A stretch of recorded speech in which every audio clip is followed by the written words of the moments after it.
Madame, Monsieur, bonjour et bienvenue sur Vox Africa. Je suis Fanny Weckscheider. Votre point quotidien sur l'actualité africaine et internationale, c'est tout de suite dans Vox Flash.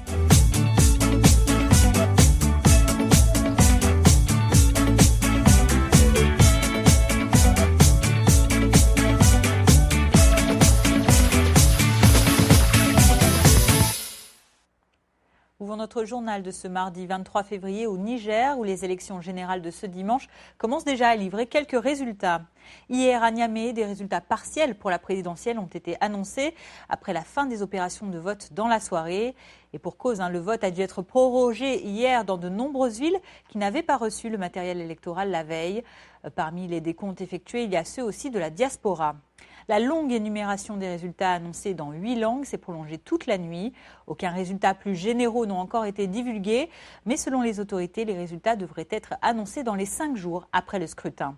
7,5 millions de Nigériens étaient appelés à choisir entre 15 candidats à la succession de Mahamadou Issoufou, dont le président sortant lui-même. Au Bénin voisin, on ne compte pas encore les votes, mais la campagne électorale, elle, bat son plein. Le Premier ministre Lionel Zinsou a lancé sa campagne dans le centre du pays. Candidat du parti au pouvoir, il s'est rendu dans la ville de sa grand-mère paternelle pour exposer son projet de société. Également en campagne, Pascal Irénée Koupak, un ancien Premier ministre. Les détails dans ce reportage de notre correspondant Romuald Vissot. En poussant le slogan du parti de la RB, la Renaissance du Bénin, Léari Soglo montre à ses frères et sœurs du Tidja que Lionel Zinsou est l'un des leurs. Le métis, né d'un père béninois et d'une mère française, a choisi de démarrer sa campagne dans cette commune du centre Bénin parce que sa grand-mère y avait vécu. Et en revenant ici à Tidja, il rappelle aux paysans qu'ils ont la clé du développement dans leurs mains. Nous devons vous donner le crédit agricole, le crédit pour vous, qui est la façon pour vous de développer votre production, d'acheter les outillages. C'est vous qui êtes le socle du développement de notre pays. Ça ne se fait pas à Cotonou, ça se fait dans les champs, ça se fait tout autour de nous. De Tidja à Cotonou, il faut avaler quelques kilomètres de poussière avant de monter sur le bitume pour retrouver Pascal Irénée Koupaki et ses militants de la Nouvelle Conscience en pleine caravane.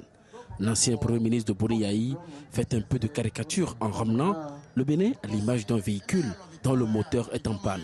Et lui, mécanicien en chef, se propose de descendre ce moteur et de le réparer pour un départ nouveau. En Ouganda, l'élection présidentielle qui s'est déroulée le 18 février dernier n'apaise pas les tensions dans le pays, notamment entre le pouvoir et l'opposition. Après une troisième arrestation depuis l'élection du chef du Forum pour le changement démocratique, Kizza Besigye, et celle aussi de plusieurs autres représentants du parti hier après-midi, c'est également le siège même du FDC à Kampala qui est sous la garde de la police anti-émeute et des officiers de l'armée ougandaise. Hier, des observateurs de l'Union européenne se sont réunis avec les membres de cette opposition au siège du FDC. Par ailleurs, l'ancien président nigérian Olusegun Obasanjo, qui dirige la mission d'observation du Commonwealth, a lui appelé chacun à la modération et à travailler ensemble dans un esprit de dialogue ouvert et inclusif, appelant notamment les forces de sécurité, la police et les militants politiques à éviter toute confrontation non nécessaire. Et alors que les États-Unis ont dénoncé le harcèlement dont serait victime selon eux Kizza Besigye et estiment que l'élection du 18 février n'était pas du tout en adéquation avec les standards internationaux et les attentes en matière de processus démocratique, hier l'heure était au dialogue, en tout cas à Kampala, donc entre le FDC et les observateurs européens. Écoutez. Nous, tout ce qu'on veut, c'est que la paix soit maintenue et qu'on nous laisse tranquilles afin de finaliser ces élections. Donc si le candidat Museveni a gagné, alors d'accord, qu'on le laisse. Mais pour nous, c'est un imposteur et il n'a pas à montrer son pouvoir ici. S'il se proclame déjà président, laissons-le être président et qu'on nous laisse tranquilles. Nous continuons d'observer les élections, donc ce n'est pas fini pour nous. Le comptage et l'annonce des résultats sont très importants dans le processus électoral, tout comme le reste. Nous avons encore nos 30 observateurs sur le terrain et il reste jusqu'à fin février ou plus si besoin pour observer le processus électoral. Ils rencontrent des officiers, ils ont observé le décompte des voix, s'entretiennent avec des représentants représentants de l'opposition, la police, etc. Donc, ils rencontrent tous les intervenants et écrivent des rapports. Il y a plus de 2 ans que la situation politique puis sécuritaire s'est largement dégradée au Soudan du Sud. Conséquence, des centaines de milliers de personnes déplacées, dont 122 000 rien que dans le camp de Bentiu. Dans ce qui est le plus grand camp du pays, un programme de l'Organisation internationale pour les migrations tente désormais d'apporter un soutien psychosocial aux réfugiés et surtout aux femmes qui ont perdu des proches dans cette guerre civile qui ravage le pays depuis fin 2013.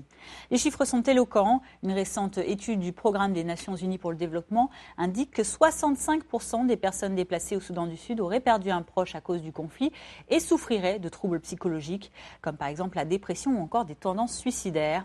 Dans certains villages, ce chiffre atteindrait même les 100%. Le camp de Bentiu est l'une des 7 bases des Nations Unies réparties dans le Soudan du Sud. Malgré la situation dans le pays, 20 000 personnes refusent tout de même de s'y réfugier et continuent de vivre dans la ville de Bentiu. Pour les bénéficiaires du programme du soutien psychosocial offert par l'OIM, l'abri de ce camp est tout de même un soulagement vital. Depuis que la guerre civile a éclaté, beaucoup de personnes ont vécu des atrocités et vu des choses horribles. Nous nous réunissons pour partager des témoignages afin que les personnes ne se sentent plus seules. Elles parlent des mêmes questions lors de groupes de discussion. Les personnes se concentrent donc sur ces choses plutôt que sur ce qu'elles ont perdu. Oublier ce qui s'est passé est lié, selon moi, à un retour à la normale. Il s'agit de retrouver une routine, avoir une vie normale autant que possible. Quand j'ai appris que mon fils avait été tué à Juba avec 2 frères, j'ai été choquée, c'était douloureux. J'ai été emmenée au centre de santé. J'ai été amenée ici au site de protection des civils et je ne comprends toujours pas ce qui s'est passé. Tout ce qui est arrivé à ma famille, mon choc. Je n'étais même plus capable de parler. Après avoir rejoint ce groupe de femmes qui participent au programme de l'OIM, j'ai recommencé à retrouver le sourire. Nous partageons la même histoire et je me suis rendu compte que je ne suis pas la seule touchée par la guerre. Un mot de sport à présent. Hier, dans la capitale kenyane Nairobi, le sort de l'athlétisme, discipline phare dans le pays, était au milieu des discussions. Le président de la Confédération africaine d'athlétisme, Ahmad Kalkaba Malboum, s'est exprimé en conférence de presse. Pour lui, le Kenya ne devrait pas être exclu des Jeux Olympiques 2016 qui se tiendront cet été au Brésil. En cause, les scandales de dopage qui ont touché ces 3 dernières années une quarantaine d'athlètes kenyans. Pour rappel, Sébastien Coe, le président de la Fédération internationale d'athlétisme, avait averti le 18 février dernier que son organisation n'hésiterait pas à exclure le Kenya des prochains Jeux Olympiques si le pays ne se mettait pas en conformité avec les règles antidopage. Après le rendez-vous manqué du 14 février, le Kenya a désormais 2 mois supplémentaires pour s'y conformer. Écoutons le président de la Confédération africaine d'athlétisme, qui est aussi vice-président de l'IAAF. Il refuse une stigmatisation des athlètes kenyans quand d'autres dans le monde sont passés entre les gouttes. Écoutez. S'il y a des athlètes au Kenya qui peuvent être sanctionnés, pour autant l'Organisation mondiale n'a pas besoin de bannir tous les athlètes, même les athlètes sains. Je considère que c'est une mauvaise façon d'agir. L'Afrique n'a pas de laboratoire compétent pour fabriquer les produits dopants et les donner aux athlètes, les substances de dopage. Nous n'avons pas de laboratoire, nous n'avons pas de scientifiques sachant en créer. Et si ça s'est passé avant, nous pouvons mentionner le cas des États-Unis avec Bay Area Laboratory Cooperative, Marion Jones et les autres. Ils n'ont été bannis d'aucune compétition aux États-Unis.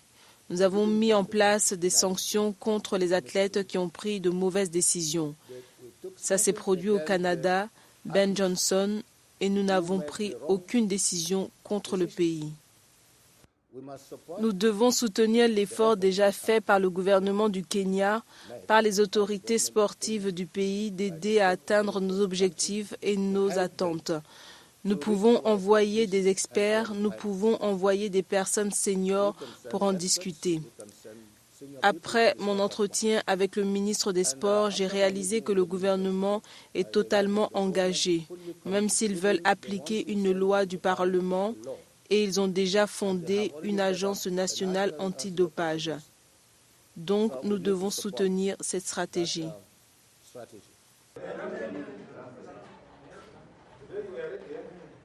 À l'international, direction l'Inde à présent.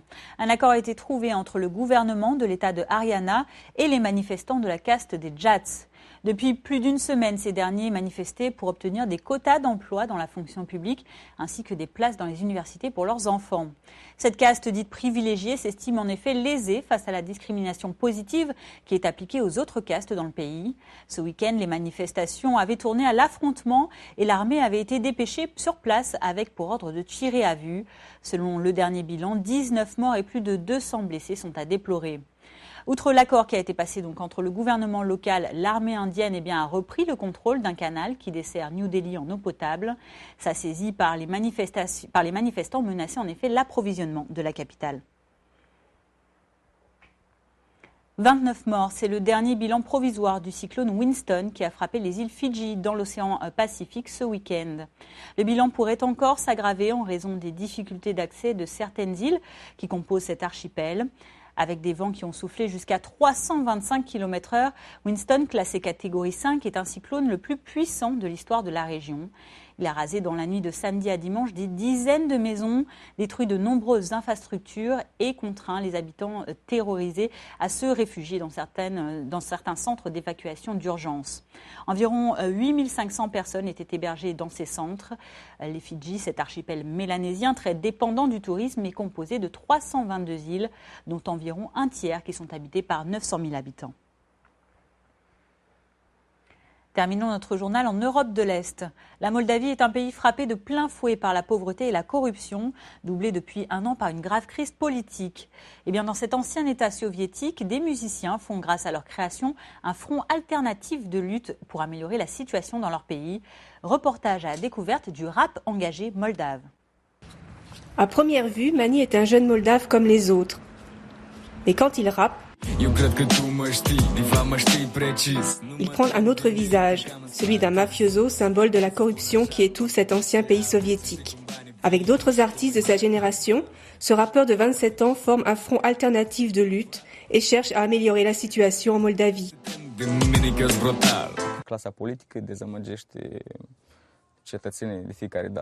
La classe politique a toujours déçu les citoyens. On n'a jamais eu dans l'histoire de la Moldavie un cas où elle a fait exception. Elle a toujours déçu. En plus, il y a une manipulation énorme des citoyens. Personne presque ne sait quoi ou qui croire.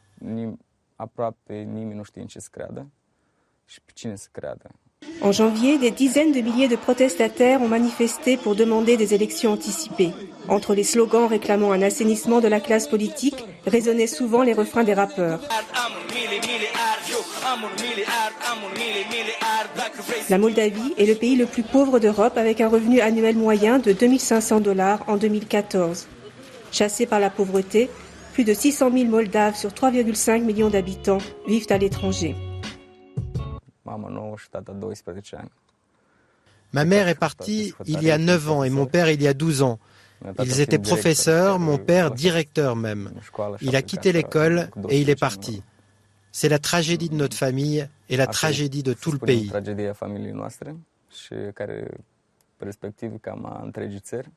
À cet état désespéré s'est ajoutée en avril la disparition de près d'1 milliard de dollars du système bancaire moldave, soit 15% du PIB. Le pays est plongé depuis dans une nouvelle crise politique. D'autres artistes dénoncent la situation. Je ne crois pas que ce soit le premier milliard volé. On s'en est rendu compte pour celui-ci. Mais on a toujours volé ici. Sait-on combien de milliards ont été volés depuis 1991 ? Nous déplorons le vol de ce dernier, si c'est bien le dernier et pas déjà l'avant-dernier. La situation reste sombre, mais cette musique engagée donne du courage aux Moldaves qui luttent pour rester dans leur pays. Voilà, c'est la fin de ce Vox Flash du mardi 23 février. Merci à vous de l'avoir suivi. Je serai heureuse de vous retrouver demain, mercredi, pour votre point quotidien sur l'actualité. En attendant, je vous souhaite une excellente journée. Bonne suite de programme sur Vox Africa.